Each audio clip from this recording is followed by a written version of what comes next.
நம்ம எல்லாருக்குமே தெரியும். நம்ம நடிப்பின் நாயகன் சூர்யா ஆர்ஜே பாலாஜி இயக்கத்தில் வந்து சூர்யா 45 படத்தில் நடிக்க ஆரம்பிச்சிட்டாரு. இப்போ இந்த படத்தோட ஷூட்டிங் வந்து பொள்ளாச்சியில் நடந்துகிட்ருக்கு அப்படின்னு நினைக்கிறாங்க. கிடையாது. பொள்ளாச்சி மாசாணியம்மன் கோயிலில் வந்து பூஜை மட்டும்தான் போட்டாங்க.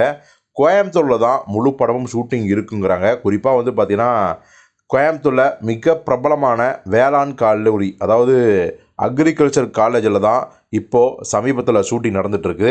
இதில் மிக முக்கியமான ஒரு அப்டேட் என்ன, இந்த படத்தில் சூர்யாவுக்கு ஜோடியாக யார் நடிக்கிறாங்க அப்படிங்கிறது தான். இதுக்கு முன்னாடி வந்து பார்த்திங்கன்னா திரிஷா தான் நடிக்கிறாங்க அப்படிங்கிறது வந்து கிளியராக நமக்கு தெரிஞ்சுது. அது குறித்த அப்டேட்டையும் நாம் தான் சொல்லியிருந்தோம். ஆனால் இப்போது இன்னொரு ஹீரோயினும் அதில் ஆட் ஆகியிருக்காங்க. அவங்க யார் அப்படின்னா சுவாசிகா. அதாவது சமீபத்தில் லப்பர் பந்து படத்தில் வந்து மிகப்பெரிய அளவில் வந்து பேர் வாங்கின ஒரு நடிகை, மலையாள நடிகை. அவங்க வந்து நம்ம லப்பர் பந்தில் அட்டகத்தி தினேஷுக்கு வந்து பார்த்திங்கன்னா மனைவியாக நடிச்சிருந்தாங்க. அந்த படத்துலேயே நம்பர் 1 இடத்துல வந்து ஒரு நல்ல நடிப்பை வெளிப்படுத்தி ரசிகர்களுக்கு பிடித்த ஒரு பேர் அப்படின்னா அந்த முக்கியமான 4 கேரக்டரையும் தாண்டி அதில் ஒன்றா இருந்தது வந்து சுவாசிகா தான். ஸோ அவங்க தான் இப்போ சூர்யாவுக்கு ஜோடியாக இந்த சூர்யா 45 படத்தில் வந்து கமிட் ஆகியிருக்காங்களாம்.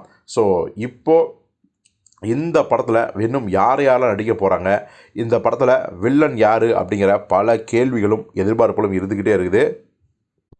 ஸோ இனிமே வந்து படம் ஷூட்டிங் நடக்க ஒவ்வொருத்தராக வந்து பார்த்திங்கன்னா அவங்களே ரிவீல் பண்ணுவாங்க அல்லது நமக்கே தெரிய வரும். ஸோ அப்படி இருக்கும்போது நிச்சயமாக அடுத்தடுத்த அப்டேட்டுகளை வந்து நம்ம பகிர்ந்து கொள்ள தான் போகிறோம். இந்த படத்தில் வில்லனா யார் நடித்தா நல்லா இருக்கும்னு நீங்கள் நினைக்கிறீங்க? குறிப்பாக சூர்யா சுவாசிகா இந்த பேர் வந்து எந்த அளவுக்கு வந்து ஒர்க் அவுட் ஆகும் ஸ்க்ரீனில் அப்படிங்கிறதையும் நீங்கள் கமெண்ட்டில் சொல்லுங்கள்.